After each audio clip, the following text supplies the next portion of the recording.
పచ్చని ప్రకృతి రమణీయత మధ్య నల్లమల కొండల్లో గుట్ట మీద కొలువై ఉన్నాడు ఉమామహేశ్వర స్వామి.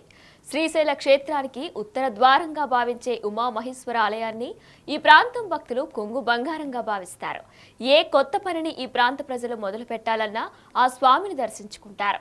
ఆహ్లాదకరమైన వాతావరణానికి తోడు ఆధ్యాత్మిక శోభతో ఇక్కడికి వచ్చిన భక్తులు ప్రత్యేక అనుభూతికి లోనవుతారు. శివరాత్రి సందర్భంగా ఉమామహేశ్వర ఆలయంపై బిగ్ టీవీ అందిస్తున్న స్పెషల్ స్టోరీ.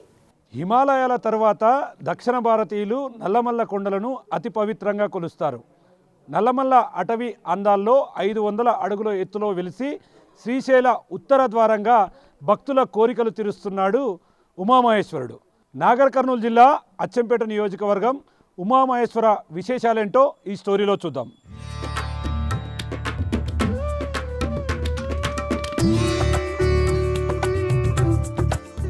నాగర్ కర్నూలు జిల్లాలో శ్రీశైలం హైవేకు దగ్గరలో శ్రీ ఉమామహేశ్వరం ఆలయం ఉంటుంది. ఎటు చూసినా పచ్చని చెట్లు, పక్షుల కిలకిల రావాలు, ఎత్తైన కొండలు, జాలువారే జలపాతాలు, కృష్ణానది అందాలు, అటవీ జంతువులు, ఇలా ప్రకృతి రమణీయ దృశ్యాలు నల్లమల అడవుల్లో కనువిందు చేస్తూ ఉంటాయి. అలాంటి కొండల్లో 500 అడుగులు ఎత్తైన కొలువై శ్రీశైల ఉత్తర ద్వారంగా ఉమామహేశ్వర క్షేత్రం విరాజిల్లుతుంది. శ్రీశైల క్షేత్రానికి ఉత్తర ద్వారం ఉమాశక్తి పీఠంగా ఉమామహేశ్వర స్వామి దేవస్థానం ప్రసిద్ధిగాంచింది. శ్రీరాముడు రావణాసుర వధనానంతరం శ్రీశైల ప్రదక్షిణం ఈ క్షేత్రం నుంచే ప్రారంభించినట్లు పురాణాలు చెబుతున్నాయి. ఓం నమః శివాయ. ఇది శ్రీశైలానికి ఉత్తర ద్వారము ఉమామహేశ్వరము. ఇక్కడ ఊటీ కన్నా చాలా బాగుంటుంది నల్లమల్ల ఫారెస్ట్ మొత్తము. ఇంకా శంకరాచార్యులు వారు ప్రతిష్ఠ చేసిన శ్రీచక్రము ఉంటుంది. ఇక్కడ ఒక్క బ్రాహ్మణునికి కానీ ఒక్క వ్యక్తికి కానీ భోజనం పెడితే కాశీలో 2000 మంది బ్రాహ్మణులకు భోజనం పెట్టినంత పుణ్యం వస్తుంది. దీని మహిమలు ఎంత చెప్పినా తక్కువే. ఉమామహేశ్వరం ఒక ఊరుగానే ఉన్నట్లు అప్పటి శిలా శాసనాల ప్రకారం స్పష్టమవుతుంది. ఉమామహేశ్వరం కొండ కింద స్థలానికి భోగమహేశ్వరం అని పేరు. పూర్వం యాత్రికులు కొండపైకి వెళ్లి స్వామివారిని దర్శించుకుని తిరిగి కొండ కిందకు వచ్చి వంటలు చేసుకునేవారు. అప్పుడిక్కడ ఒక గ్రామం కూడా ఉండేది. ప్రస్తుతం అటవీ ప్రాంతం ఎక్కువ కావడంతో గ్రామం ఆనవాళ్లు లేవు. క్రీస్తు శకం 1280లో కరణం రామయ్య భోగమహేశ్వరంలో కాకతీయ రుద్రమ్మదేవి పేరిట చలమర్తి గండూరేదేశ్వర ప్రతిష్ఠ చేశారు. అప్పుడు ఆయన భార్యలు మల్లసాని అమరనాథ దేవర, చెన్న సోమనాథ దేవర, చెన్న మల్లనాథ్, సోమేశ్వర దేవరాలు పేర 5 గదులు నిర్మించి లింగ ప్రతిష్ఠ చేయించారు. ఉమామహేశ్వరంలో 11 తీర్థములున్నాయి. ఈ తీర్థాలలో రుద్రధార, భస్మధార, గౌరీధార, పాపనాశనం ముఖ్యమైనవి. ఇవన్నీ నిరంతరం పారే జలధారలు. పాపనాశనంలో స్నానమాచరిస్తే సకల పాపాలు, దోషాలు, రోగబాధల నుంచి విముక్తి పొందుతారని భక్తుల ప్రగాఢ నమ్మకం. పాపనాశనం అనే చిన్న గుండంలో ఎన్ని నీళ్లను తీసినా వస్తూనే ఉంటాయి. ఇక్కడ అణువంత దానం చేసినా ఎంతో మందికి దానం చేసినంత పుణ్యం లభిస్తుందని నమ్మకం. ఈ క్షేత్రంలో రాత్రి నిద్ర చేస్తే కాశీ, గయా, ప్రయాగ్ పుణ్యక్షేత్రాల్లో బస చేసినంత భాగ్యం కలుగుతుందని విశ్వాసం. భక్తుల సంఖ్య అధికమవుతుండటంతో ఈ పుణ్యక్షేత్రాన్ని ప్రభుత్వం మరింత అభివృద్ధి చేస్తుంది. ఉమామహేశ్వర చైర్మన్ బాంధవరెడ్డి గారిని నేను. ఉమామహేశ్వరంలో మనకు జనవరి 15 ఉత్సవాలు స్టార్ట్ అయినాయి, బ్రహ్మోత్సవాలు.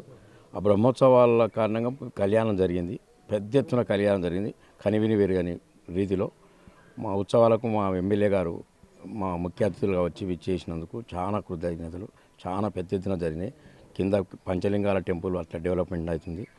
మన ఈ పైనుంచి కింది వరకు 1 కోటి రూపాయలు శాంక్షన్ అయింది. 1 కోటి రూపాయలు సీసీ రోడ్లు శాంక్షన్ అయింది కొత్తగా. 16 కోట్ల రూపాయలతోని మనకు రంగాపూర్ ఖమ్మాన్కా నుంచి మన ఆంజనేయ స్వామి టెంపుల్ వరకు 16 కోట్లతో స్టార్ట్ అయింది. ఈ మధ్యలో టెండర్ వర్క్ అయిపోతుంది. మాకు ఒక 15 నెలల రోజుల్లో మా గుడికి ఆ రోడ్డు వర్క్ అయిపోతుంది.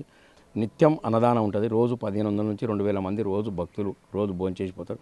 రోజు మాకు నిత్యాన్నదానం ఉంటుంది. దాతలు కూడా మంచి సహకారం ఇస్తారు. నిత్యాన్నదానానికి కొంతమంది 25,000 రాస్తారు, ₹1,00,000 రాస్తారు, కొంతమంది 10,000 రాస్తారు, కొంతమంది 10 లక్షలు రాస్తారు. నిత్యాన్నదానానికి చాలా పెద్ద ఎత్తున విరాళాలు వస్తున్నాయి. మా రోజు మంచి నిత్యాన్నదానాలు కానీ ఈ డెవలప్మెంట్ ఎంతో మా ఎమ్మెల్యే ద్వారా కృషి అవుతుందని మాకు కృషి చేస్తాం. వాగర్థావివ సంపృక్తో వాగర్థ ప్రతిపత్తయే జగదః పితరౌ వందే పార్వతీ పరమేశ్వరౌ. పార్వతీదేవి సాక్షాత్ శివుడి గురించి తపస్సు చేసినట్టుగా ఇది శ్రీశైలానికి ఉత్తర ద్వారంగా విరాజిల్లుతున్నటువంటి ఉమామహేశ్వర పుణ్యక్షేత్రం హైదరాబాద్ నుంచి 135 కిలోమీటర్ల దూరంలో, నాగర్ కర్నూలు జిల్లా అచ్చంపేట మండలం రంగాపురం గ్రామం ఎత్తైన కొండల్లో 4 కిలోమీటర్ల దూరంలో ఎత్తైన కొండల్లో నల్లమల్ల ప్రాంతంలో విరాజిల్లుతున్నటువంటి తెలంగాణ రాష్ట్రంలో ప్రసిద్ధ పుణ్యక్షేత్రం ఉమామహేశ్వరం.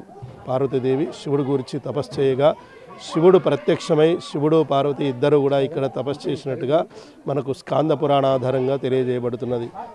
ఇటువంటి అర్ధచంద్ర శివుడి జటాజూటంలో చంద్రుడు ఏ విధంగా ఉంటాడో అటువంటి అర్ధచంద్రాకారంగా ఉన్నటువంటి ఈ కొండపైన అమ్మవారు శివుడు తపస్సు చేసినట్టుగా సాక్షాత్ శివుడే తపస్సు చేసుకోవాలని నిర్ణయించుకున్నటువంటి ప్రదేశం ఉమామహేశ్వర పుణ్యక్షేత్రం. పైన ఎగువ మహేశ్వరం అంటారు, కింద భోగమహేశ్వరం అంటారు. ఈ దేవాలయాన్ని 1232లో కాకతీయులు నిర్మించినట్టుగా మనకు స్కాంద పురాణ ఆధారం. ఇప్పుడు ఇక్కడ ఏకాదశి, శివరాత్రి, సంక్రాంతి పర్వదినాల్లో విశేషంగా ఉత్సవాలు జరుగుతూ ఉంటాయి. ఉదయం నుంచి సాయంత్రం వరకు భక్తులు వస్తూనే ఉంటారు. ఇది సూర్యోదయం నుంచి సూర్యాస్తమం వరకు మాత్రమే ఈ దేవాలయం ఉంటుంది. ఇది పులులు తిరిగే నల్లమల్ల ప్రారంభం, నల్లమల్ల అడవి. ఈ యొక్క ఉమామహేశ్వర పుణ్యక్షేత్రం తెలంగాణలో ప్రసిద్ధంగా విరాజిల్లుతూ ఉన్నది. శుభం భూయాత్, లోక కళ్యాణార్థం జరుగుగాక. ఓం నమ శివాయ. ఇక్కడ ఉమామహేశ్వర దేవాలయ దర్శనం, స్వామివారి దర్శనం చేసుకున్నాక ఏ ముఖ్య కార్యక్రమాన్నైనా ప్రారంభించాలనేది ఈ ప్రాంతవాసుల భావం. ఈ ఉమామహేశ్వర స్వామి దర్శనం చేసుకున్న తర్వాత ఇక్కడి నుంచి శ్రీశైలం వెళ్తారు భక్తులందరూ. కానీ ఇక్కడ దర్శనం చేసుకున్న భాగ్యాన్ని ప్రసాదించడం, ఏ శుభకార్యాన్నైనా ఇక్కడి నుంచే ప్రారంభించడం మా ఈ ప్రాంతవాసులందరికీ ఎంతో ప్రసిద్ధిగా గాంచిన ఉమామహేశ్వర స్వామిని దర్శనం చేసుకునే మొక్కులు తీర్చుకుంటాం. ఎన్నో రోజులుగా ప్రసిద్ధిగాంచి కొన్ని వందల సంవత్సరాలుగా అడవిలో ఉన్న ఈ ఉమామహేశ్వర స్వామి దేవాలయాన్ని దర్శించుకోవడం మేము ఎంతో పుణ్యక్షేత్రంగా భావిస్తూ మా భక్తులు ప్రసిద్ధిగాంచిన పెద్ద దేవాలయంగా మేము భావించడం ఈ ఉమామహేశ్వర టెంపుల్. ఈ ఉమామహేశ్వరము చాలా ప్రసిద్ధిగాంచిన దేవాలయము. ఈ దేవాలయానికి ఒక నమ్మకంతో భక్తులు వేలాదిగా వస్తుంటాము. ఏది ఏమైనా ఈ ఆలయము చాలా ప్రసిద్ధిగాంచింది కాబట్టి శివభక్తులు శ్రీశైలం పోవాలన్నా ఇక్కడ దర్శనం చేసుకొని శ్రీశైలం వెళ్తారు. భక్తులంతా కూడా ఇక్కడ ఒక నమ్మకంతో దేవుడు కోరికలు తీర్చాలన్న నమ్మకంతో చాలామంది వేలాదిగా వస్తుంటాము. అందులో భాగంగా మేము కూడా ప్రతి సోమవారము ఈ ఉమామహేశ్వరానికి ఒక నమ్మకంతో వస్తుంటాము. ఈ ఆలయం కూడా ఇప్పుడు స్థానిక ఎమ్మెల్యే డాక్టర్ వంశకృష్ణ సార్ గారి సహకారంతో వేలాది కోట్లతోటి ఈ ఆలయం అభివృద్ధి చేస్తున్నారు. మరి భక్తులకు కూడా అన్ని రకాల సౌకర్యాలు కూడా ఆలయ కమిటీ సమకూరుస్తుంది. ఇక్కడ అన్నదాన కార్యక్రమము, నిత్యం అన్నదాన కార్యక్రమం పెట్టడం చాలా మంచి కార్యక్రమము. ఎందుకంటే భక్తులు ఎక్కడి నుంచో వచ్చి వారు మధ్యాహ్నం పూట భోజనం చేయడం అనేది చాలా మంచి సంప్రదాయంగా నిత్య అన్నదాన కార్యక్రమము ఈ ఆలయ కమిటీ వారు నిర్వహిస్తున్నారు. మరి వారికి కూడా ప్రత్యేక ధన్యవాదములు. మేము చాలామంది భక్తులు కూడా నమ్మకంతో ఈ ప్రాంతానికి వస్తారని చెప్పేసి సందర్భంగా తెలియజేసుకుంటాం. For more videos like this, subscribe Big TV channel.